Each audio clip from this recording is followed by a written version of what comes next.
নাটক ডাকঘর, রচনা রবীন্দ্রনাথ ঠাকুর।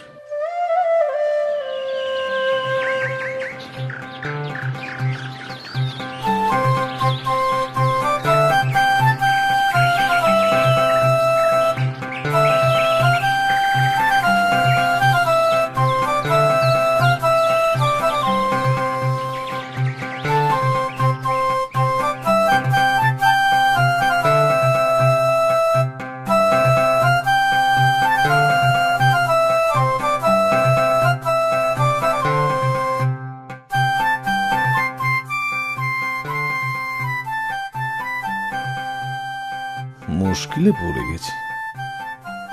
যখনও ছিল না তখন ছিলই না, কোনো ভাবনাই ছিল না। এখনো কোথা থেকে এসে আমার ঘর জুড়ে বসলো। ও চলে গেলে আমার এই ঘর যেন আর ঘরই থাকবে না। কবিরাজ মশাই, আপনি কি মনে করেন ওকে? ওর ভাগ্যে যদি আয়ু থাকে তাহলে দীর্ঘকাল বাঁচতেও পারে, কিন্তু আয়ুর্বেদে যেরকম লিখছে তাতে তো। বলেন কি? শাস্ত্রে বলছে পৈত্তিকান সন্নিপাত জন কপবাত সমুদ্ভবান। থাক থাক, আপনি আর ওই শ্লোকগুলোকে আওড়াবেন না, ওতে আমার ভয় আরো বেড়ে যায়। এখন কি করতে হবে সেটি বলে দিন। খুব সাবধানে রাখতে হবে। সে তো ঠিকই কথা, কিন্তু কি বিষয়ে সাবধান হতে হবে সেইটা স্থির করে দিয়ে যান।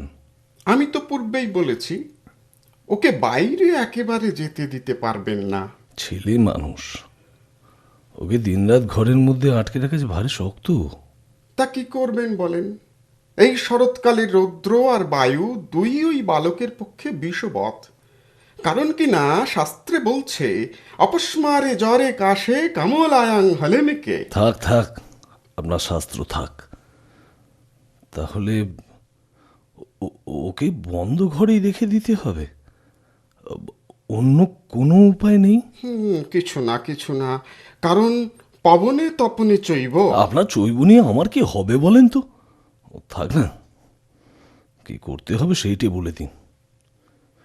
কিন্তু আপনার ব্যবস্থা বড় কঠোর। রোগের সমস্ত দুঃখ বেচারা চুপ করে সহ্য করে, কিন্তু আপনার ওষুধ খাওয়ার সময় ওর কষ্ট দেখে আমার বুক একবারে ফেটে যায়।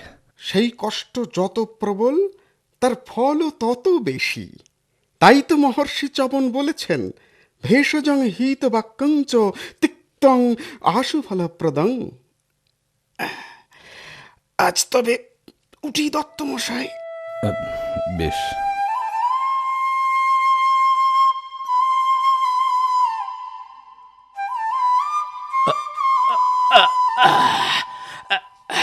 ওই রে, ঠাকুরদা এসেছে, সর্বনাশ করলে। কেন? আমাকে তোমার ভয় কিসের? তুমি যে ছেলে খেপা বা সর্দার। তুমি তো ছেলেও নও, তোমার ঘরেও ছেলে নেই, তোমার খেপবার বয়সও গেছে। তোমার ভাবনা কি? মানে ঘরে যে ছেলে একটি এনেছি। হ্যাঁ, সে কিরকম? আমার স্ত্রী যে পোষ্যপুত্র নেওয়ার জন্য খেপে উঠেছিল। সে তো আমি অনেক দিন থেকেই শুনছি, কিন্তু তুমি যে নিতে চাও না। জানো তো ভাই, অনেক কষ্টে টাকা করেছি। কোথা থেকে পরের ছেলে এসে আমার বহু পরিশ্রমের ধন বিনা পরিশ্রমে ক্ষয় করতে থাকবে, সে কথা মনে করলেও আমার খুব খারাপ লাগতো। কিন্তু এই ছেলেটিকে যে আমার কিরকম লেগে গিয়েছে। তাই এর জন্য টাকা তুমি যতই খরচ করছো ততই মনে করছো যে টাকার যেন সেটা পরম ভাগ্য।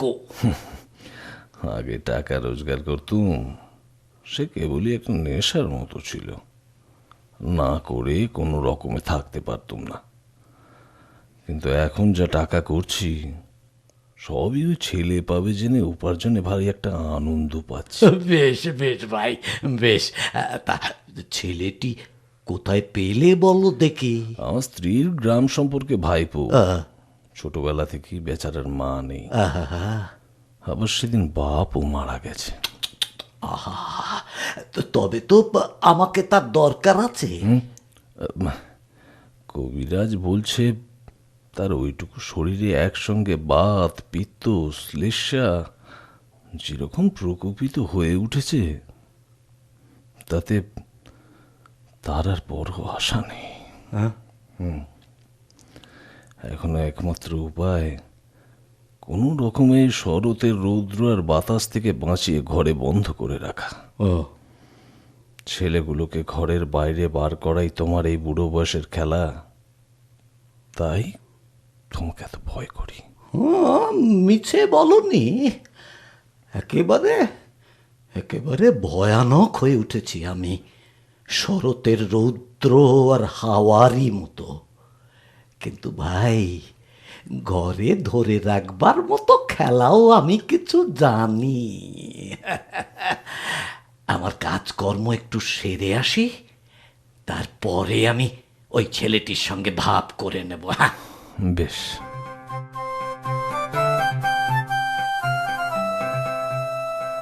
পিসে মশাই, এই অমল?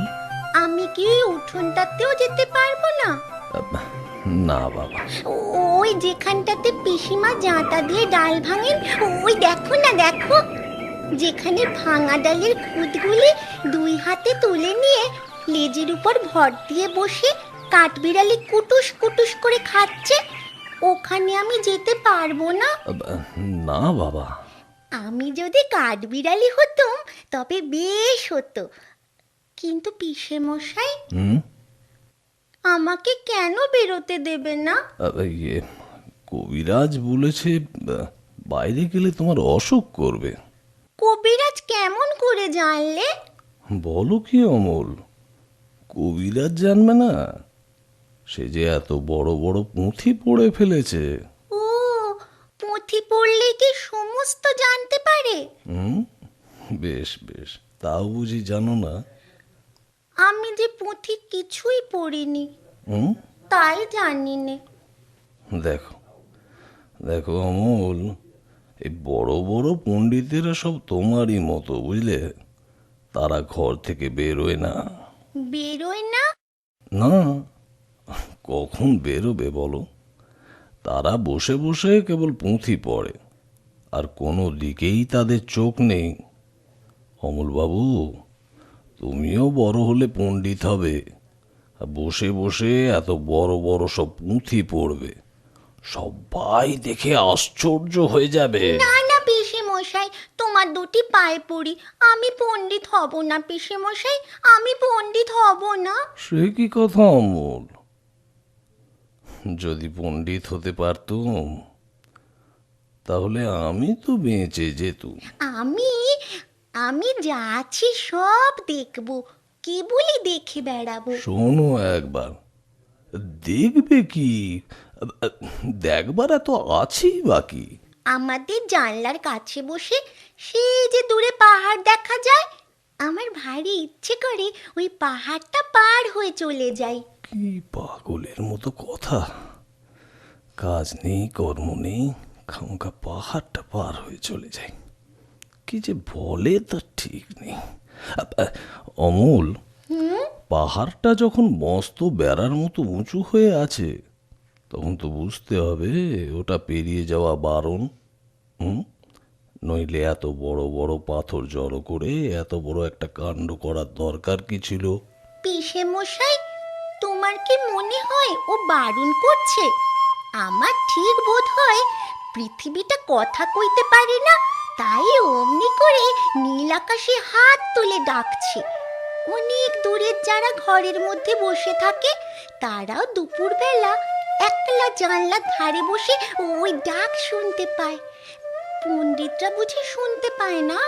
তারা তো আর তোমার মতন খ্যাপা নয়, তারা শুনতে চায়ও না। আমার মতো খ্যাপা আমি কালকে একজনকে দেখেছিলুম। সত্যি নাকি? কিরকম শুনি? তার কাঁধে এক বাঁশের লাঠি, লাঠির আগায় একটা পুঁটুলি বাঁধা, তার বাঁ হাতে একটা ঘটি, পুরানো একজোড়া নাকড়া জুতো পরে সেই মাঠের পথ দিয়ে ওই পাহাড়ের দিকেই যাচ্ছিল। আমি তাকে ডেকে জিজ্ঞাসা করলুম, তুমি কোথায় যাচ্ছ?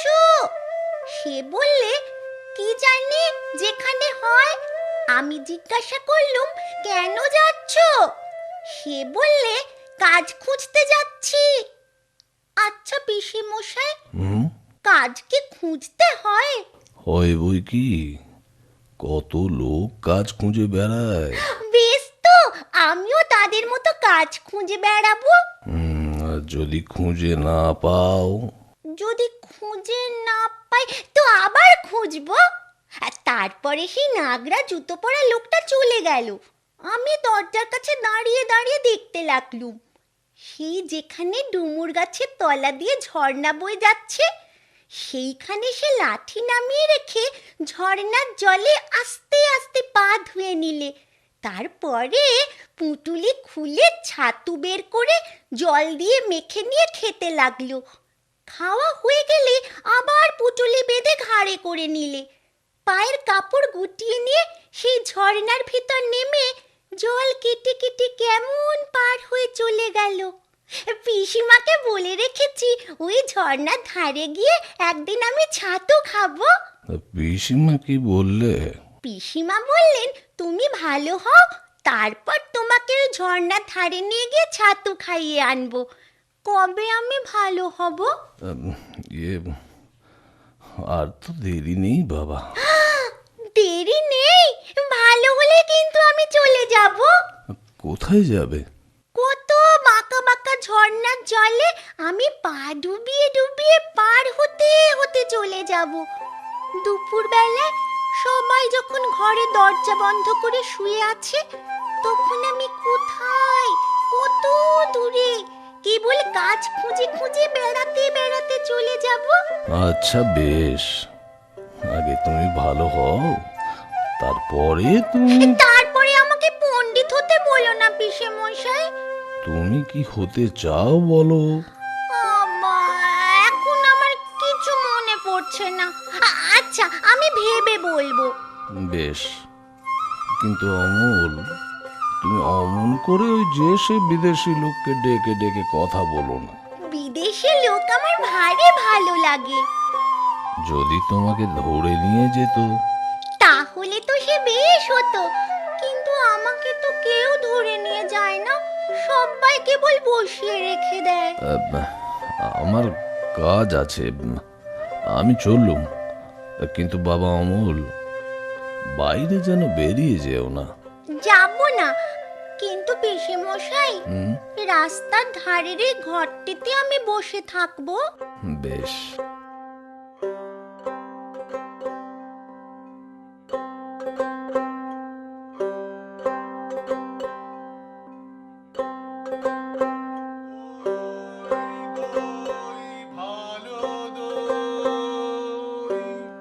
দই দই ভালো দই, দই দই ভালো দই। দইওয়ালা, ও দইওয়ালা, ডাকছো কেন? দই কিনবে? কেমন করে কিনবো? আমার তো পয়সা নেই। কেমন ছেলে তুমি, কিনবে না তো আমার বেলা বইয়ে দাও কেন? আমি যদি তোমার সঙ্গে চলে যেতে পারতুম তো যেতুম। আমার সঙ্গে? তুমি যে কত দূর থেকে হাঁটতে হাঁটতে চলে যাচ্ছ, শুনে আমার মন কেমন করছে। বাবা, তুমি এখানে বসে কি করছো? কবিরাজ আমাকে বেরোতে বারণ করেছে, তাই আমি সারাদিন এইখানেই বসে থাকি। আহা, বাচ্চা তোমার কি হয়েছে? আমি জানি নে, আমি তো কিচ্ছু পড়িনি, তাই আমি জানি নে আমার কি হয়েছে। দইওয়ালা, তুমি কোথা থেকে আসছো? আমাদের গ্রাম থেকে আসছি। তোমাদের গ্রাম? অনেক দূরে তোমাদের গ্রাম? আমাদের গ্রাম সেই পাঁচমুড়া পাহাড়ের তলায় শামলি নদীর ধারে। পাঁচমুড়া পাহাড়, শামলি নদী। হ্যাঁ, কি জানি, হয়তো তোমাদের গ্রাম দেখেছি, কবে সে আমার মনে পড়ে না। তুমি দেখেছো? পাহাড় তলায় কোনোদিন গিয়েছিলে নাকি? না, কোনোদিন যাইনি, কিন্তু আমার মনে হয় যেন আমি দেখেছি। অনেক পুরনো কালের খুব বড় বড় গাছের তলায় তোমাদের গ্রাম, একটা লাল রঙের রাস্তার ধারে না? ঠিক বলেছো বাবা। সেখানে পাহাড়ের গায়ে সব গরু চড়ে বেড়াচ্ছে। কি আশ্চর্য! ঠিক বলছো, আমাদের গ্রামে গরু চড়ে বই কি, খুব চড়ে। মেয়েরা সব নদী থেকে জল তুলে মাথায় কলসি করে নিয়ে যায়, তাদের লাল শাড়ি পরা। বাবা, ঠিক কথা। এর সব গয়লা পাড়ার মেয়েরা নদী থেকে জল তুলে তো নিয়ে যাই, তবে কিনা তারা সবাই যে লাল শাড়ি পরে তা নয়। কিন্তু বাবা, তুমি নিশ্চয়ই কোনোদিন সেখানে বেড়াতে গিয়েছিলে। সত্যি বলছি দইওয়ালা, আমি একদিনও যাইনি। কবিরাজ যেদিন আমাকে বাইরে যেতে বলবে সেদিন তুমি নিয়ে যাবে তোমাদের গ্রামে? যাবো বই কি বাবা, খুব নিয়ে যাব। আমাকে তোমার মতো ওই রকম দই বেচতে শিখিয়ে দিও, ওই রকম বাঁক কাঁধে নিয়ে, ওই রকম খুব দূরের রাস্তা দিয়ে। মরে যাই, দই বেচতে যাবে কেন বাবা? এত এত পুঁথি পড়ে তুমি পণ্ডিত হয়ে উঠবে। না না, আমি কখনো পণ্ডিত হব না। আমি তোমাদের রাঙা রাস্তার ধারে তোমাদের বুড়ো বটের তলায় গোয়ালপাড়া থেকে দই নিয়ে এসে দূরে দূরে গ্রামে গ্রামে বেচে বেচে বেড়াবো। কিরকম করে তুমি বলো? দই দই ভালো দই। আমাকে সুরটা শিখিয়ে দাও না। হায় পোড়া কপাল, এ সুরও কি শেখবার সুর? না না, ও আমার শুনতে খুব ভালো লাগে। আকাশের খুব শেষ থেকে যেমন পাখির ডাক শুনলে মন উদাস হয়ে যায়, তেমনি ওই রাস্তার মোড় থেকে ওই গাছের সারির মধ্যে দিয়ে যখন তোমার ডাক আসছিল, আমার মনে হচ্ছিল আহ, কি জানি কি মনে হচ্ছিল। বাবা, এই একবার দই তুমি খাও। আমার তো পয়সা নেই। না না না না, পয়সার কথা বলো না। তুমি আমার দই একটু খেলে আমি কত খুশি হব। তোমার কি অনেক দেরি হয়ে গেল? কিচ্ছু দেরি হয়নি বাবা, আমার কোনো লোকসান হয়নি। দই বেচতে যে কত সুখ সে তোমার কাছে শিখে নিলুম। দই দই ভালো দই দই ভালো দই দই ভালো দই। সেই পাঁচমুড়া পাহাড়ের তলায় শামলি নদীর ধারে গয়লাদের বাড়ির দই। তারা ভোরের বেলায় গাছের তলায় গরু দাঁড় করিয়ে দুধ দই, সন্ধেবেলায় মেয়েরা দই পাতে। সেই দই দই দই ভালো দই। এই যে রাস্তায় প্রহরী পায়চারি করে বেড়াচ্ছে, ও প্রহরী, প্রহরী, একটিবার শুনে যাও না প্রহরী। অমন করে ডাকাডাকি করছো কেন? আমাকে ভয় করো না তুমি? কেন? তোমাকে কেন ভয় করব? যদি তোমাকে ধরে নিয়ে যাই? কোথায় ধরে নিয়ে যাবে? অনেক দূরে, ওই পাহাড় পেরিয়ে। একেবারে রাজার কাছে যদি নিয়ে যাই? রাজার কাছে নিয়ে যাও না আমাকে। কিন্তু আমাকে যে কবিরাজ বাইরে যেতে বারণ করেছে। আমাকে কেউ কোথাও ধরে নিয়ে যেতে পারবে না। আমাকে কেবল দিনরাত্রি এখানেই বসে থাকতে হবে। কবিরাজ বারণ করেছে? আহা, তাই বটে। তোমার মুখ যেন সাদা হয়ে গেছে, চোখের কোলে কালি পড়েছে, তোমার তোমার হাত দুখানিতে শিরগুলো দেখা যাচ্ছে। তুমি ঘন্টা বাজাবে না প্রহরী? এখনো সময় হয়নি। কেউ বলে সময় বয়ে যাচ্ছে, কেউ বলে সময় হয়নি। আচ্ছা, তুমি ঘন্টা বাজিয়ে দিলেই তো সময় হবে। সে কি হয়? সময় হলে তবে আমি ঘন্টা বাজিয়ে দিই। বেশ লাগে তোমার ঘন্টা, আমার শুনতে ভারী ভালো লাগে। দুপুরবেলা আমাদের বাড়িতে যখন সকলেরই খাওয়া হয়ে যায়, পিসিমশাই কোথায় কাজ করতে বেরিয়ে যান। পিসিমা রামায়ণ পড়তে পড়তে ঘুমিয়ে পড়েন। আমাদের খুদে কুকুরটা উঠোনে ওই ওই ওই কোণের ছায়ায় লেজের মধ্যে মুখ গুঁজে ঘুমোতে থাকে। তখন তোমার ওই ঘন্টা বাজে, ঢং ঢং ঢং। তোমার ঘন্টা কেন বাজে? ঘন্টা এই কথা সবাইকে বলে, সময় বসে নেই, সময় কেবলই চলে যাচ্ছে। কোথায় চলে যাচ্ছে? অন্য কোনো দেশে? সে কথা কেউ জানে না। সে দেশ বুঝে কেউ দেখে আসেনি? আমার ভারী ইচ্ছে করছে ওই সময়ের সঙ্গে চলে যাই। যে দেশের কথা কেউ জানে না, সেই অনেক দূরে। সে দেশে সবাইকে যেতে হবে বাবা। আমাকেও যেতে হবে? হবে বই কি। কিন্তু কবিরাজ যে আমাকে বাইরে যেতে বারণ করেছে। কোন দিন কবিরাজি হয়তো স্বয়ং হাত ধরে নিয়ে যাবেন। না না, তুমি তাকে জানো না, সে কেবলই ধরে রেখে দেয়। তার চেয়ে ভালো কবিরাজ যিনি আছেন, তিনি এসে ছেড়ে দিয়ে যান। আমার সেই ভালো কবিরাজ কবে আসবেন? আমার যে আর বসে থাকতে ভালো লাগছে না। এমন কথা বলতে নেই বাবা। না না, আমি তো বসেই আছি। যেখানে আমাকে বসিয়ে রেখেছে সেখান থেকে আমি তো বেরোই নে। কিন্তু তোমার ওই ঘন্টা বাজে, ঢং ঢং ঢং, আর আমার মন কেমন করে। আচ্ছা প্রহরী, কি বাবা? ওই যে রাস্তার ওপারের বড় বাড়িতে নিশান উড়িয়ে দিয়েছে, আর ওখানে সব লোকজন কেবলই আসছে যাচ্ছে। ওখানে কি হয়েছে? ওখানে নতুন ডাকঘর বসেছে। ডাকঘর? কার ডাকঘর? ডাকঘর আর কার হবে? রাজার ডাকঘর। এ ছেলেটি ভারী মজার। রাজার ডাকঘরে রাজার কাছ থেকে সব চিঠি আসে? আসে বই কি। দেখো, একদিন তোমার নামেও চিঠি আসবে। আমার নামেও চিঠি আসবে? আমি যে ছেলে মানুষ। ছেলে মানুষকে রাজা এতটুকুটুকু ছোট্ট ছোট্ট চিঠি লেখেন। বেশ হবে। আমি কবে চিঠি পাবো? আমাকেও তিনি চিঠি লিখবেন, তুমি কেমন করে জানলে? তা নইলে তিনি ঠিক তোমার এই খোলা জানলাটার সামনে অত বড় একটা সোনালী রঙের নিশান উড়িয়ে ডাকঘর খুলতে যাবেন কেন? ছেলেটিকে আমার বেশ লাগছে। আচ্ছা, রাজার কাছ থেকে আমার চিঠি এলে আমাকে কে এনে দেবে? রাজার যে অনেক ডাক হর করা আছে, দেখনি? বুকে গোল গোল সোনার তকমা পরে তারা ঘুরে বেড়ায়। কোথায় তারা ঘুরে? ঘরে ঘরে, দেশে দেশে। এর প্রশ্নগুলি শুনলে হাসি পায়। বড় হলে আমি রাজার ডাক হর করা হব।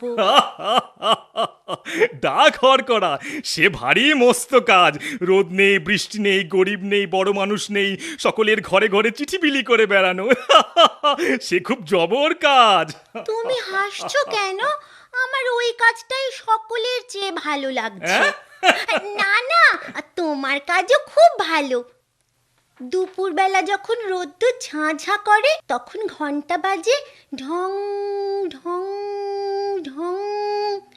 আবার একদিন রাত্রে হঠাৎ বিছানায় জেগে উঠে দেখি ঘরের প্রদীপ নিভে গেছে। বাইরের কোন অন্ধকারের ভিতর দিয়ে ঘন্টা বাজছে, ঢং ঢং ঢং। ওই যে মোড়ল আসছে না? মোড়লই তো। ওই যে মোড়ল আসছে। আমি এবার পালাই। ও যদি দেখতে পায় তোমার সঙ্গে গল্প করছি, তাহলে মুশকিল বাঁধাবে। কই মোড়ল? কই কই? ওই যে অনেক দূরে, মাথায় একটা মস্ত গোলপাতার ছাতি। ওকে বুঝি রাজা মোড়ল করে দিয়েছে? আরে না, ও আপনি মোড়ল করে। ও যে ওকে না মানতে চায়, তো ও তার সঙ্গে দিনরাত এমনি লাগে যে সকলেই ওকে ভয় করে। কেবল কেবল সকলের সঙ্গে শত্রুতা করেই ও আপনার ব্যবসা চালায়। আজ তবে চাই, আমার কাজ কামাই যাচ্ছে। আমি আবার কাল সকালে এসে তোমাকে সমস্ত শহরের খবর শুনিয়ে যাব।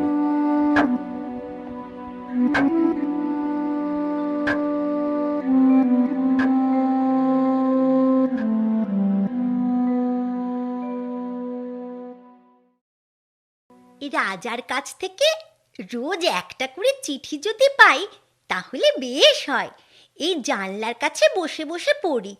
কিন্তু আমি তো পড়তে পারি না। কে পড়ে দেবে?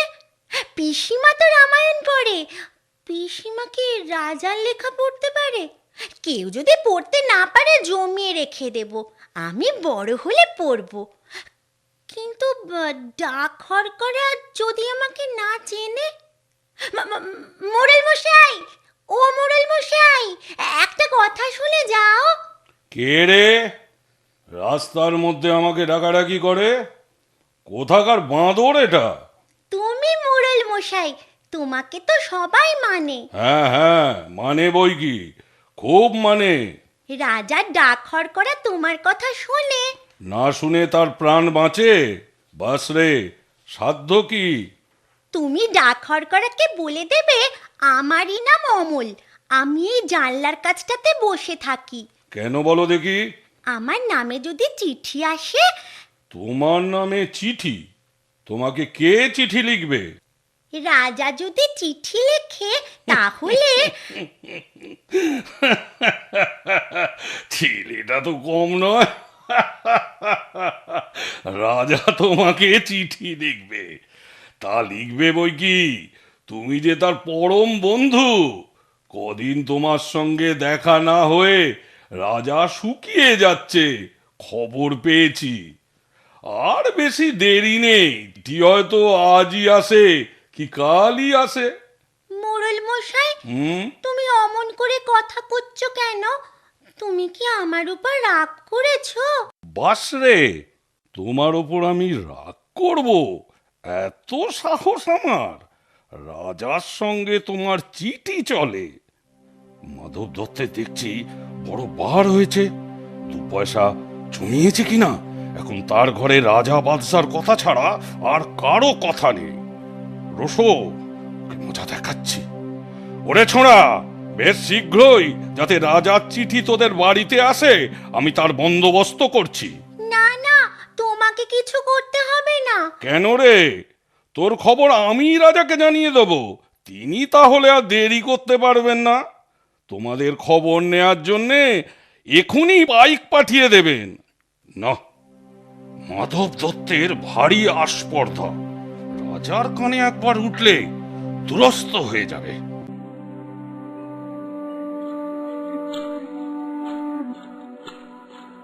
কে তুমি মল ঝমঝম করতে করতে চলেছো? একটু দাঁড়াও না ভাই। আমার কি দাঁড়াবার জো আছে? বেলা বয়ে যায় যে। তোমার দাঁড়াতে ইচ্ছে করছে না? আমারও আর এখানে বসে থাকতে ইচ্ছা করে না। তোমাকে দেখে আমার মনে হচ্ছে যেন সকালবেলাকার তারা। তোমার কি হয়েছে বলো তো?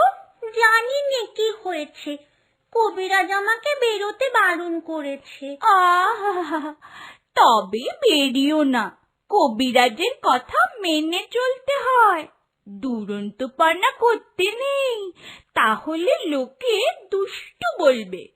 বাইরের দিকে তাকিয়ে তোমার মন ছটফট করছে। আর তুমি কে বলো না? আমি তো তোমাকে চিনি নে। আমি সুধা। সুধা? জানো না, আমি এখানকার মালিনীর মেয়ে। তুমি কি করো? সাজি ভরে ফুল তুলে নিয়ে এসে মালা গাঁথি। এখন ফুল তুলতে চলেছি। ফুল তুলতে চলেছো? তাই তোমার পা দুটি অমন খুশি হয়ে উঠেছে। যতই চলেছো মল বাজছে ঝম ঝম ঝম। আমি যদি তোমার সঙ্গে যেতে পারতাম তাহলে উঁচু ডালে যেখানে দেখা যায় না সেইখান থেকে আমি তোমাকে ফুল পেড়ে দিতাম। তাই বই কি, ফুলের খবর আমার চেয়ে তুমি নাকি বেশি জানো? জানি, আমি খুব জানি। আমি 7 ভাই চম্পার খবর জানি।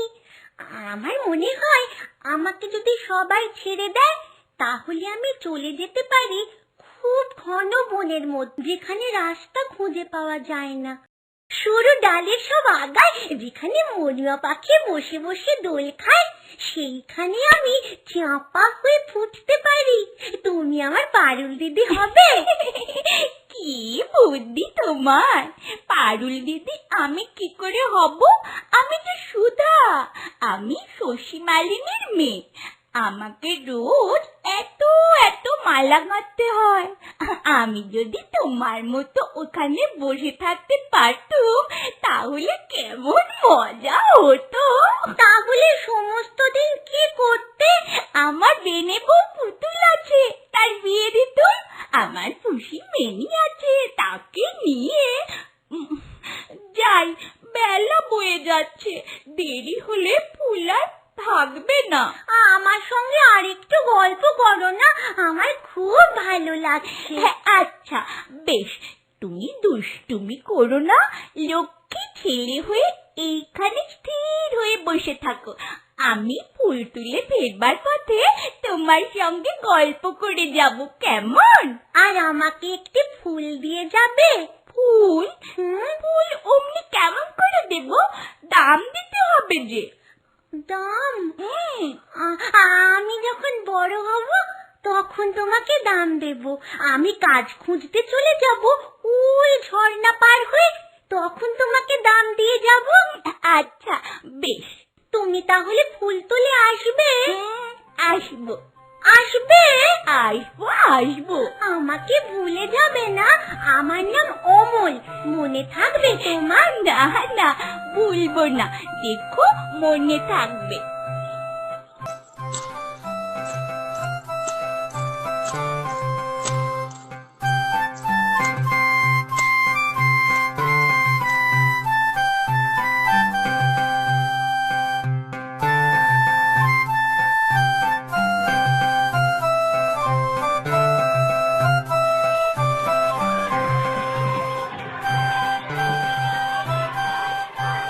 ভাই, ও ভাই, তোমরা সব কোথায় যাচ্ছ ভাই? একবার একটুখানি এইখানে দাঁড়াও না। আমরা খেলতে চলেছি। কি খেলবে তোমরা ভাই? আমরা চাষ চাষ খেলা খেলবো। এই যে আমাদের লাঙল, আমরা দুজনে দুটো গরু হব।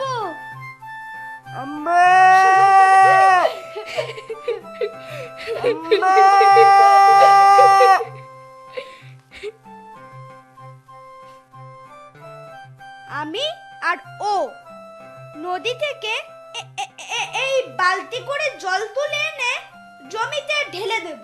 সমস্ত দিন তোমরা খেলবে? হ্যাঁ, সমস্ত দিন।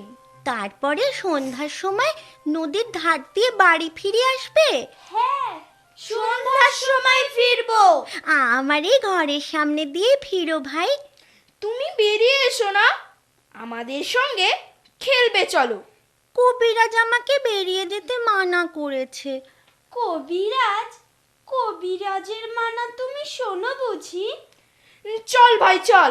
হ্যাঁ চল, আমাদের দেরি হয়ে যাচ্ছে। না ভাই, তোমরা আমার এই জানলার সামনে রাস্তায় দাঁড়িয়ে একটু খেলা করো, আমি একটু দেখি। এখানে কি নিয়ে খেলবো? এই যে আমার সব খেলনা পড়ে রয়েছে, এসব তোমরাই নাও ভাই। ঘরের ভিতরে একলা খেলতে ভালো লাগে না, এসব ধুলোয় ছড়ানো পড়েই থাকে, এ আমার কোনো কাজে লাগে না। বাবা বাবা, কি চমৎকার খেলনা! হ্যাঁ, কি চমৎকার! কি যে জাহাজ, এই যে চটাই পড়ি, দেখছিস ভাই কেমন সুন্দর সেপাই। এ সব তুমি আমাদের দিয়ে দিলে? তোমার কষ্ট হচ্ছে না? না, কিছু কষ্ট হচ্ছে না, সব তোমাদের দিলুম। আমরা আর কিন্তু ফিরিয়ে দেব না। না না, ফিরিয়ে দিতে হবে না। কেউ আমাদের বকবে না তো? কেউ না, কেউ না।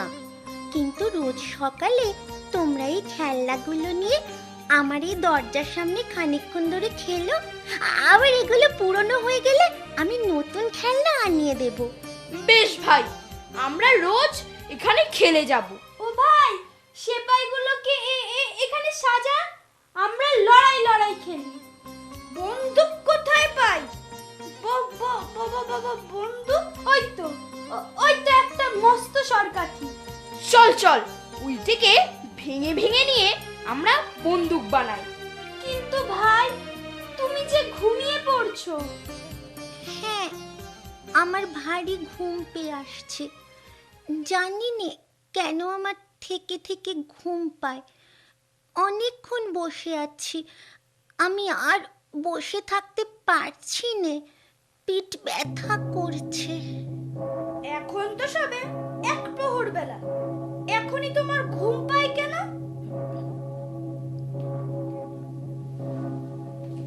ওই শোনো, 1 প্রহরের ঘন্টা বাজছে।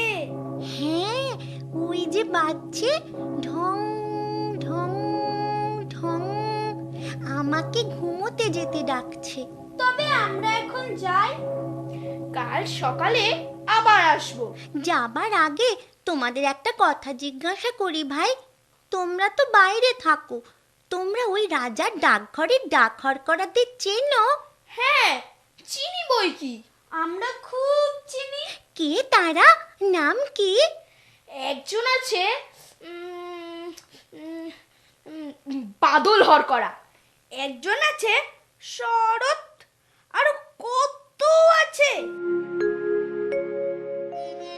আচ্ছা, আমার নামে যদি চিঠি আসে, তারা কি আমাকে চিনতে পারবে? কেন পারবে না? চিঠিতে তোমার নাম থাকলেই তারা তোমাকে ঠিক চিনে নেবে।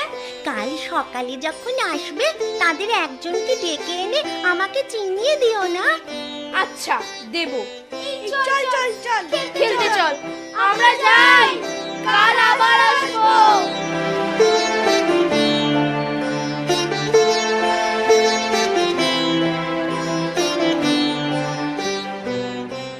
পিসে মশাই, আজ আর আমার সেই জানলার কাছেও যেতে পারবো না, কবিরাজ বারণ করেছে। হ্যাঁ বাবা, সেখানে রোজ রোজ বসে থেকেই তো তোমার ব্যায়ামও বেড়ে গেছে। না পিসে মশাই, না, আমার ব্যায়ামর কথা আমি কিছুই জানি নে, কিন্তু সেখানে থাকলে আমি খুব ভালো থাকি। সেখানে বসে বসে তুমি এই শহরে যত রাজ্যের ছেলে বুড়ো সকলের সঙ্গেই ভাব করে নিয়েছো। আমার দরজার কাছে রোজ যেন এক মস্ত মেলা বসে যায়, এতেও কি কখনো শরীর টেকে? দেখো দেখি, আজ তোমার মুখখানা কিরকম ফ্যাকাশে হয়ে গেছে। পিসে মশাই, আমার সেই ফকির হয়তো আজ আমাকে জানলার কাছে না দেখতে পেয়ে চলে যাবে। ফকির? তোমার আবার ফকির কে? সেই যে রোজ আমার কাছে এসে নানা দেশ বিদেশের কথা বলে যায়, শুনতে আমার ভারী ভালো লাগে। কই, আমি তো কোনো ফকিরকে জানি না। এই ঠিক তার আসবার সময় হয়েছে। তোমার তোমার পায়ে পড়ে তুমি তাকে একবার বলে এসো না, সে যেন আমার ঘরে এসে একবার বসে। অমল, অমল, অমল, অমল, এই যে ফকির, এসো আমার বিছানায় এসে বসো। এ কি, এ যে আমি ফকির। তুমি যে কি নও তা তো ভেবেই পাইনি। এবারে তুমি কোথায় গিয়েছিলে ফকির? অমল, আমি ক্রঞ্চ দ্বীপে গিয়েছিলাম। হ্যাঁ, সেইখান থেকেই এই মাত্র আসছি। ক্রঞ্চ দ্বীপে? এতে আশ্চর্য হও কেন? তোমাদের মতো আমাকে পেয়েছো নাকি? আমার তো যেতে কোনো খরচ নেই, আমি যেখানে খুশি যেতে পারি। তোমার ভারী মজা। আমি যখন ভালো হব তখন তুমি আমাকে চেলা করে নেবে বলেছিলে, মনে আছে ফকির? খুব মনে আছে। বেড়াবার এমন সব মন্ত্র শিখিয়ে দেবো যে সমুদ্রে, পাহাড়ে, অরণ্যে কোথাও কিছুতে বাধা দিতে পারবে না। এসব কি পাগলের মতো কথা হচ্ছে তোমাদের? বাবা অমল, এই পাহাড় পর্বত সমুদ্রকে আমি ভয় করি নে, কিন্তু তোমার এই পিসেটির সঙ্গে যদি আবার কবিরাজ এসে জোটেন, তাহলে আমার মন্ত্রকে হার মানতে হবে। না না পিসে মশাই, তুমি কবিরাজকে কিছু বলো না। এখন আমি এইখানেই শুয়ে থাকবো, কিচ্ছু করব না। কিন্তু যেদিন আমি ভালো হব সেই দিনই আমি ফকিরের মন্ত্র নিয়ে চলে যাব। নদী, পাহাড়, সমুদ্রে আমাকে আর ধরে রাখতে পারবে না। সেই বাবা আমার কেবলই অমন যাই যাই করতে নেই, শুনলে আমার মন কেমন খারাপ হয়ে যায়। ক্রৌঞ্চদ্বীপ কিরকম দ্বীপ আমাকে আমাকে বলো না ফকির। সে ভারী আশ্চর্য জায়গা, সে পাখিদের দেশ। হ্যাঁ, সেখানে মানুষ নেই, তারা কথা কয় না, চলে না, তারা গান গায় আর ওড়ে। বাহ, কি চমৎকার! সমুদ্রের ধারে? হ্যাঁ, সমুদ্রের ধারে বই কি, সব নীল রঙের পাহাড় আছে। হ্যাঁ, নীল পাহাড়েই তো তাদের বাসা। সন্ধ্যের সময় সেই পাহাড়ের ওপর সূর্যাস্তের আলো এসে পড়ে, আর ঝাঁকে ঝাঁকে সবুজ রঙের পাখি তাদের বাসায় ফিরতে থাকে। হ্যাঁ, সেই আকাশের রঙে, পাখির রঙে, পাহাড়ের রঙে সে এক কাণ্ড হয়ে ওঠে। পাহাড়ে ঝর্ণা আছে? বিলক্ষণ বিলক্ষণ। ঝর্ণা না থাকলে কি চলে? একেবারে হিরে গালিয়ে ঢেলে দিচ্ছে। আর তার কি নৃত্য! নুড়িগুলোকে ঠুংঠাং ঠুংঠাং করে বাজাতে বাজাতে কেবলই কলকল ঝরঝর করতে করতে ঝর্ণাটি সমুদ্রের মধ্যে কি একবারে ঝাঁপ দিয়ে পড়ছে। কোনো কবিরাজের বাবার সাধ্য নেই তাকে এক দণ্ড কোথাও আটকে রাখে। পাখিগুলো আমাকে নিতান্ত তুচ্ছ একটা মানুষ বলে যদি এক ঘরে করে না রাখতো, তাহলে ওই ঝর্ণার ধারে তাদের হাজার হাজার বাসার এক পাশে বাসা বেঁধে সমুদ্রের ঢেউ দেখে দেখে সমস্ত দিনটাই কাটিয়ে দিত। আমি যদি পাখি হতুম তাহলে কিন্তু একটা ভারী মুশকিল হতো। শুনলুম তুমি নাকি দইওয়ালাকে বলে রেখেছ বড় হলে তুমি দই বিক্রি করবে। পাখিদের মধ্যে তোমার দইয়ের ব্যবসাটা না তেমন বেশ জমতো না, বোধহয় ওতে তোমার কিছু লোকসানই হতো। আর তো আমার চললো না, আমাকে শুধু খেপিয়ে দেবে দেখছি। আমি চললুম। পিসে মশাই, আমার দইওয়ালা এসে চলে গেছে। গেছে বই কি, তোমার এই শখের ফকিরের তলপি বয়ে ক্রৌঞ্চদ্বীপের পাখির বাসায় উড়ে বেড়ালে তো আর পেট চলে না। সে তোমার জন্য একবার দই রেখে গেছে, বলে গেছে তাদের গ্রামে তার বঞ্ঝির বিয়ে, তাই সে কলমি পাড়ায় মাসির ফরমাস দিতে যাচ্ছে, তাই বড় ব্যস্ত আছে। সে যে বলেছিল আমার সঙ্গে তার ছোট বোনঝিটির বিয়ে দেবে। তবে তো বড় মুশকিল দেখছি। বলেছিল সে আমার টুকটুকে বউ হবে, তার নাকে নলুক, তার লাল ডুরে শাড়ি। বাবা, সে সকালবেলা নিজের হাতে কালো গরু দুয়ে নতুন মাটির ভাঁড়ে আমাকে ফেনা শুদ্ধ দুধ খাওয়াবে। আচ্ছা আচ্ছা। আর সন্ধ্যের সময় গোয়াল ঘরে প্রদীপ দেখিয়ে এসে আমার কাছে বসে সাত ভাই চম্পার গল্প করবে। বাবা, কাঁসা বউ তো। আমি যে ফকির মানুষ, আমারই লোভ হয়। তা বাবা ভয় নেই, ভয় নেই, এবারকার মতো বিয়ে দিক না। আমি তোমাকে বলছি, তোমার দরকার হলে কোনো দিন ওর ঘরে বঞ্ঝির অভাব হবে না। যাও তুমি, আর তো পারা যায় না। ফকির, পিসি মশাই তো গিয়েছেন, এইবার আমাকে চুপি চুপি বলো না, ডাকঘরে কি আমার নামে রাজা চিঠি এসেছে? শুনেছি তো, তার চিঠি রওনা হয়ে বেরিয়েছে। সে চিঠি এখন পথে আছে। পথে? হ্যাঁ। কোন পথে?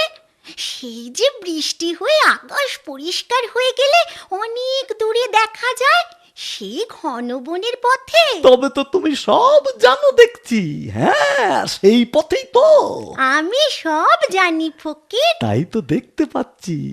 তা কেমন করে জানলে? তা তো আমি জানি নে।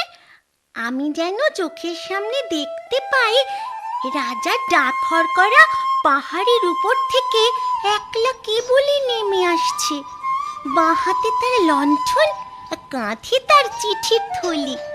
পাহাড়ের পায়ের কাছে ঝর্ণার পথ যেখানে ফুরিয়েছে, সেখানে বাঁকা নদীর পথ ধরে সে কেবলে চলে আসছে। নদীর ধারে জোয়ারের ক্ষেত, তারপরে আখের ক্ষেত। সেই আখের ক্ষেতের পাশ দিয়ে উঁচু আলের উপর দিয়ে সে কেবলে চলে আসছে। রাত দিন একলাটি চলে আসছে। ক্ষেতের মধ্যে ঝিঁঝি পোকা ডাকছে। নদীর ধারে একটিও মানুষ নেই, কেবল কাদা খোঁচা লেজ দুলিয়ে দুলিয়ে বেড়াচ্ছে। আমি সমস্ত দেখতে পাচ্ছি। যতই সে আসছে দেখছি আমার বুকের ভিতরে ভারী খুশি হয়ে হয়ে উঠছে। বাবা অমল, অমন নবীন চোখ তো আমার নেই, তবু তোমার দেখার সঙ্গে সঙ্গে আমিও দেখতে পাচ্ছি। আচ্ছা ফকির, হ্যাঁ, যার ডাকঘর, তুমি সেই রাজাকে জানো? জানি বই কি, আমি যে তার কাছে রোজ ভিক্ষা নিতে যাই। সে তো বেশ। আমি ভালো হয়ে উঠলে আমিও তার কাছে ভিক্ষা নিতে যাব। পারবো না যেতে। বাবা, বাবা, তোমার আর ভিক্ষার দরকার হবে না। তিনি তোমাকে যা দেবেন অমনি না না, আমি তার দরজার সামনে পথের ধারে দাঁড়িয়ে জয় হোক বলে ভিক্ষা চাইবো। আমি খঞ্জনি বাজিয়ে নাচবো। সে বেশ হবে না? হ্যাঁ, খুব ভালো হবে। তোমাকে সঙ্গে করে নিয়ে গেলে আমারও পেট ভরে ভিক্ষা মিলবে। তা বাবা, তুমি কি ভিক্ষা চাইবে? আমি বলবো আমাকে তোমার ডাকঘর করা করে দাও। আমি অমনি লণ্ঠনাতে ঘরে ঘরে তোমার চিঠি বিলি করে বেড়াবো। জানো ফকির, আমাকে একজন বলেছে আমি ভালো হয়ে উঠলে সে আমাকে ভিক্ষা করতে শেখাবে। আমি তার সঙ্গে যেখানে খুশি ভিক্ষা করে বেড়াবো। কে বলো দেখি? ছিদাম। ছিদাম? কোন ছিদাম? সেই যে অন্ধ খোঁড়া, সে রোজ আমার জানলার কাছে আসে। ঠিক আমার মতো একজন ছেলে তাকে চাকার গাড়িতে করে ঠেলে ঠেলে নিয়ে বেড়ায়। আমি তাকে বলেছি আমি ভালো হয়ে উঠলে তাকে ঠেলে ঠেলে নিয়ে বেড়াবো। সে তো বেশ মজা হবে দেখছি। সেই আমাকে বলেছে কেমন করে ভিক্ষা করতে হয় আমাকে শিখিয়ে দেবে। পিসিমশাইকে আমি বলি ওকে ভিক্ষা দিতে। তিনি বলেন ও মিথ্যা কানা, মিথ্যা খোঁড়া। আচ্ছা, ও যেন মিথ্যা কানাই হলো, কিন্তু চোখে দেখতে পায় না, এটা তো সত্যি। ঠিক, ঠিকই বলেছ বাবা। ওর মধ্যে সত্যি হচ্ছে ওইটুকু যে ও চোখে দেখতে পায় না। তা ওকে কানা বলো আর নাই বলো, তা ও ভিক্ষা পায় না, তবে তোমার কাছে বসে থাকে কি করতে? ওকে যে আমি শোনাই কোথায় কি আছে, বেচারা দেখতে পায় না। তুমি যেসব দেশের কথা আমাকে বলো সে সব আমি ওকে শুনিয়ে দিই। তুমি সেদিন আমাকে সেই যে হালকা দেশের কথা বলেছিলে, যেখানে কোনো জিনিসের কোনো ভার নেই, যেখানে একটু লাফ দিলেই অমনি পাহাড় ডিঙিয়ে চলে যাওয়া যায়, সেই হালকা দেশের কথা শুনে ও ভারী খুশি হয়ে উঠেছিল। আচ্ছা ফকির, সে দেশে কোন দিক দিয়ে যাওয়া যায়? ভিতরের দিক দিয়ে একটা রাস্তা আছে, সে হয়তো খুঁজে পাওয়া শক্ত। ও বেচারা যে অন্ধ, ও হয়তো দেখতেই পাবে না। ওকে কেবল ভিক্ষায় করে বেড়াতে হবে। তাই নিয়েও দুঃখ করছিল। আমি ওকে বললুম ভিক্ষা করতে গিয়ে তুমি যে কত বেড়াতে পাও, সবাই তো সে পায় না। বাবা, ঘরে বসে থাকলেই বা এত কিসের দুঃখ? না না, দুঃখ নেই। প্রথমে যখন আমাকে ঘরের মধ্যে বসিয়ে রেখে দিয়েছিল, আমার মনে হয়েছিল যেন দিন ফুরোচ্ছে না। আমাদের রাজার ডাকঘর দেখে অবধি এখন আমার রোজই ভালো লাগে। এই ঘরের মধ্যে বসে বসে ভালো লাগে। একদিন আমার চিঠি এসে পৌঁছবে, সে কথা মনে করলেই আমি খুব খুশি হয়ে চুপ করে বসে থাকতে পারি। কিন্তু রাজার চিঠিতে কি যে লেখা থাকবে তা তো আমি জানি না। তা নাই জানলে তোমার নামটি তো লেখা থাকবে, তাহলেই হলো। তোমরা দুজনে মিলে কি ফ্যাসাদ বাঁধিয়ে বসে আছো দেখ দেখি। কেন, হয়েছে কি?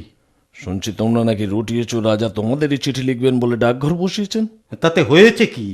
আমাদের পঞ্চানন মোড়ল সেই কথাটি রাজার কাছে লাগিয়ে বেনামি চিঠি লিখে দিয়েছে। সকল কথাই রাজার কানে ওঠে, সে কি আমরা জানি না? তবে সামলে চলো না কেন? রাজা বাদশার নাম করে অমন যাতা কথা মুখে আনো কেন? তোমরা যে আমাকে শুধু মুশকিলে ফেলবে। ফকির রাজাকে রাগ করবে? অমনি বললেই হলো রাগ করবে? কেমন রাগ করে দেখি না। আমার মতো ফকির আর তোমার মতো ছেলের ওপর রাগ করে সে কেমন রাজাগিরি ফলায় তা দেখা যাবে। দেখো ফকির, আজ সকালবেলা থেকে আমার চোখের উপর থেকে থেকে অন্ধকার হয়ে আসছে। মনে হচ্ছে যেন সব স্বপ্ন। বাবা, একেবারে চুপ করে থাকতে ইচ্ছে করছে, কথা কইতে আর ইচ্ছে করছে না। আর রাজার চিঠি কি আসবে না? আসবে না। এখনই এই ঘর যদি সব মিলিয়ে যায়, যদি আসবে বাবা, বাবা, বাবা, চিঠি চিঠি আজই আসবে বাবা, আসবে, আসবে।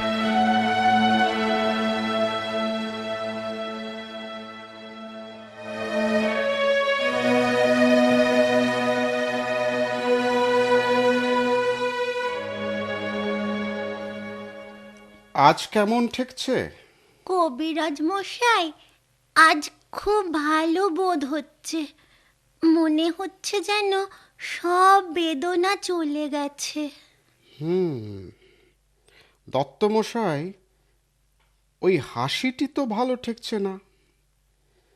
ওই যে বলছে খুব ভালো বোধ হচ্ছে, ওইটাই হলো খারাপ লক্ষণ। আমাদের চক্রধর দত্ত বলছেন। দোহাই কবিরাজ মশাই, চক্রধর দত্তের কথা রেখে দিন আপনি। এখন বলুন ব্যাপারখানা কি? বোধ হচ্ছে আর ধরে রাখা যাবে না। আমি তো নিষেধ করে গিয়েছিলাম, কিন্তু বোধ হচ্ছে বাইরের হাওয়া লেগেছে। না না কবিরাজ মশাই, আমি আমি ওকে খুব করেই চারিদিক থেকে আগলে সামলে রেখেছি। ওকে বাইরে যেতে দিনে, দরজা তো প্রায় বন্ধ রাখি। হঠাৎ আজ একটা কেমন হাওয়া দিয়েছে। আমি দেখে এলুম তোমাদের দরজার ভিতর দিয়ে হু হু করে হাওয়া বইছে। ওটা একেবারেই ভালো নয়। ও দরজাটা বেশ ভালো করে তালা চাবি বন্ধ করে দাও। না হয় দিন 2-3 তোমাদের এখানে লোক আনাগোনা বন্ধই থাক না। যদি কেউ এসে পড়ে, খিড়কির দরজা আছে, ওই যে জানলা দিয়ে সূর্যাস্তের আভাটা আসছে, ওটাও বন্ধ করে দাও। ওতে রোগীকে বড় জাগিয়ে রেখে দেয়। ও চোখ বুজে রয়েছে, বোধহয় ঘুমোচ্ছে। ওর মুখ দেখে মনে হয় যেন কবিরাজ মশাই, যে আপনার নয় তাকে ঘরে এনে রাখলুম, তাকে ভালোবাসলুম, এখন বুঝি আর তাকে ধরে রাখতে পারবো না। ও কি, তোমার ঘরে যে মোড়ল আসছে, ওহো একই উৎপাত। আমি আসি ভাই, কিন্তু তুমি যাও, এক্ষুনি ভালো করে দরজাটা বন্ধ করে দাও। আমি বাড়ি গিয়েই একটা বিষবড়ি পাঠিয়ে দিচ্ছি, সেইটা খাইয়ে দেখো। যদি রাখবার হয় তো সেইটাতেই টেনে রাখতে পারবে।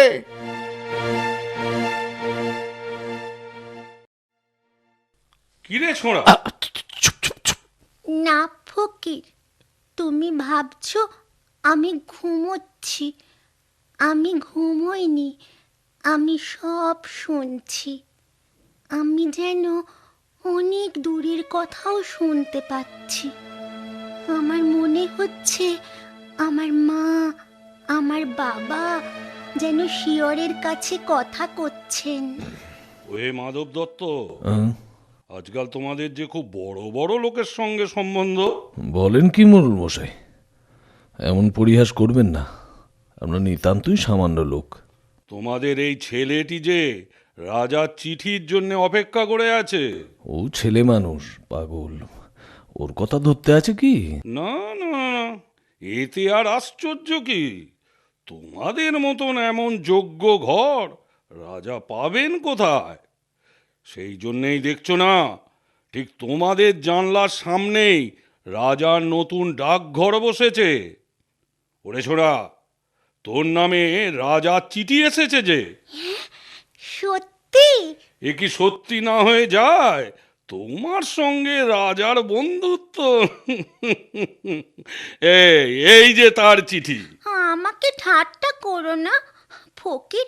ফকির, তুমি বলো না, এই কি সত্যি তার চিঠি? হ্যাঁ বাবা, হ্যাঁ বাবা, এই তো আমি আমি ফকির তোমাকে বলছি, এই সত্য তার চিঠি। কিন্তু আমি যে এতে কিছুই দেখতে পাচ্ছি না।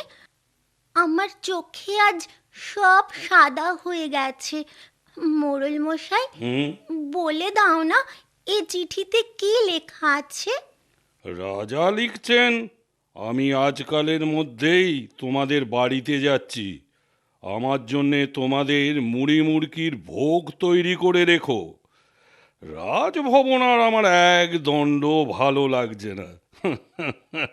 মোড়ল মশাই, দোহাই আপনার, এসব কথা নিয়ে পরিহাস করবেন না। পরিহাস? কিসের পরিহাস? পরিহাস করেন এমন সাধ্য আছে ওর? ঠাকুরদা, তুমিও খেপে গেলে নাকি? হ্যাঁ, আমি খেপেছি। তাই আজ এই সাদা কাগজে অক্ষর দেখতে পাচ্ছি। রাজা লিখছেন, তিনি স্বয়ং অমলকে দেখতে আসছেন। তিনি তার রাজ কবিরাজকেও সঙ্গে করে আনছেন। ফকির, ওই যে ফকির, তার বাজনা বাজছে, শুনতে পাচ্ছ না? উনি আর একটু না খেপলে তো শুনতে পাবেন না। মোড়ল মশাই, আমি মনে করতুম তুমি আমার উপর রাগ করেছো। তুমি আমাকে ভালোবাসো না। তুমি যে সত্যি রাজার চিঠি আনবে, এ আমি মনে করিনি। দাও দাও, আমাকে তোমার পায়ের ধুলো দাও। না, এ ছেলেটার ভক্তি শ্রদ্ধা আছে, বুদ্ধি নেই বটে, কিন্তু মনটা ভালো। এতক্ষণে 4 প্রহর হয়ে গেছে বোধ হয়।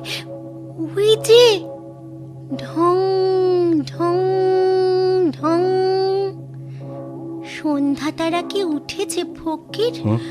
ফকির, আমি কেন দেখতে পাচ্ছি না? বাবা, ওরা যে জানলা বন্ধ করে দিয়েছে। দাঁড়াও দাঁড়াও, আমি আমি আমি আমি খুলে দিচ্ছি, আমি খুলে দিচ্ছি। ও কি, ও কি, এ কি উৎপাত! খোলো দ্বার! কে কে তোমরা? খোলো দ্বার!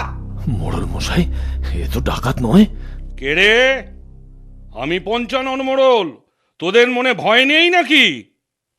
দেখো একবার, শব্দ থেমেছে। পঞ্চাননের আওয়াজ পেলে আর রক্ষা নেই, যত বড় ডাকাতি হোক না কেন। দ্বার যে ভেঙে ফেলেছে, তাই আর শব্দ নেই।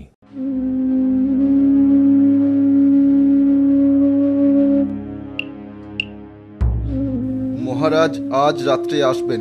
কি সর্বনাশ! কত রাত্রে দুধ, কত রাত্রে? আজ 2 প্রহর রাত্রে। যখন আমার বন্ধু প্রহরী নগরে সিংহদ্বারে ঘন্টা বাজাবে ঢং ঢং ঢং, তখন? হ্যাঁ, তখন রাজা তার বালক বন্ধুটিকে দেখবার জন্যে তার সকলের চেয়ে বড় কবিরাজকে পাঠিয়েছেন।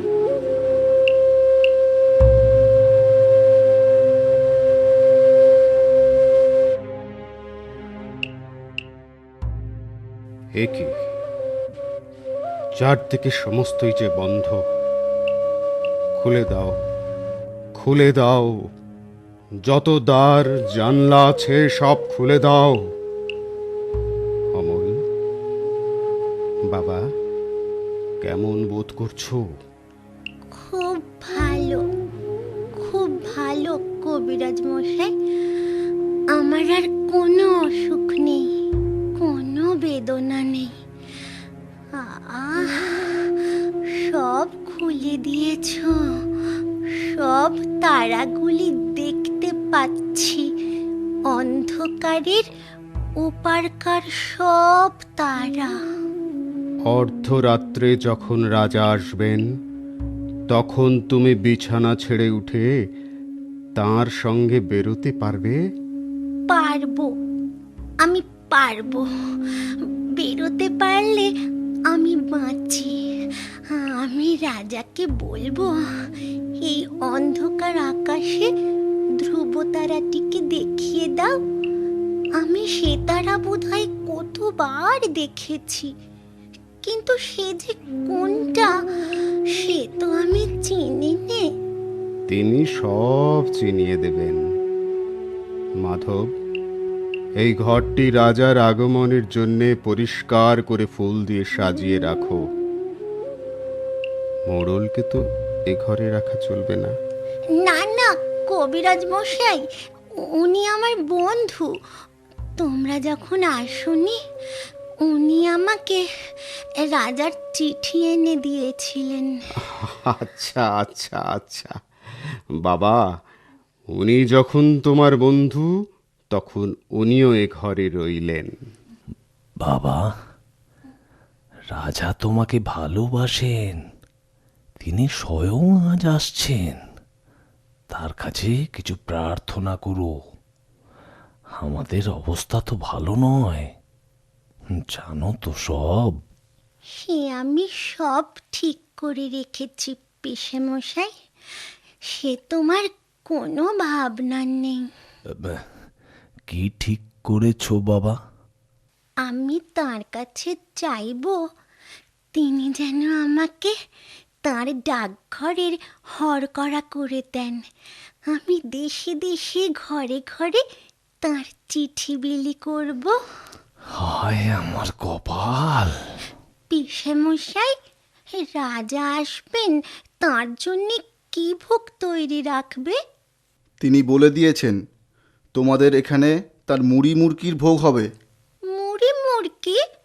মোড়ল মশাই, তুমি তো আগে বলে দিয়েছিলে রাজার সব খবরই তুমি জানো। আমরা তো কিছুই জানতুম না। আমার বাড়িতে যদি লোক পাঠিয়ে দাও, তাহলে রাজার জন্য ভালো ভালো কিছু। কোনো দরকার নেই। এইবার তোমরা সকলে স্থির হও। এলো এলো, ওর ঘুম এলো।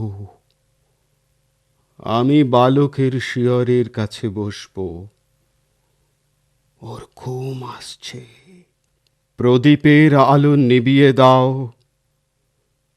এখন আকাশের তারাটি থেকে আলো আসুক।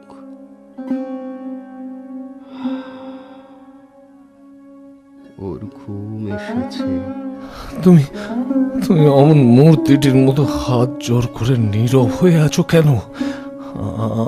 আমার আমার কেমন ভয় করছে। এ যা দেখছি, এসব কি ভালো লক্ষণ? এরা এরা আমার ঘর অন্ধকার করে দিচ্ছে কেন? তারার আলোতে আমার কি হবে? চুপ করো বিশ্বাসী, কথা কইও না।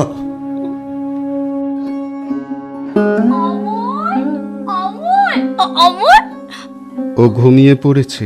আমি যে ওর জন্য ফুল নিয়ে এসেছি, ওর হাতে কি আমি দিতে পারবো না? আচ্ছা, দাও দাও তোমার ফুল। ও কখন জাগবে? এখনই, যখন রাজা এসে ওকে ডাকবেন। তখন তোমরা ওকে একটি কথা কানে কানে বলে দেবে। কি বলবো? বলো যে সুধা তোমাকে বলেনি।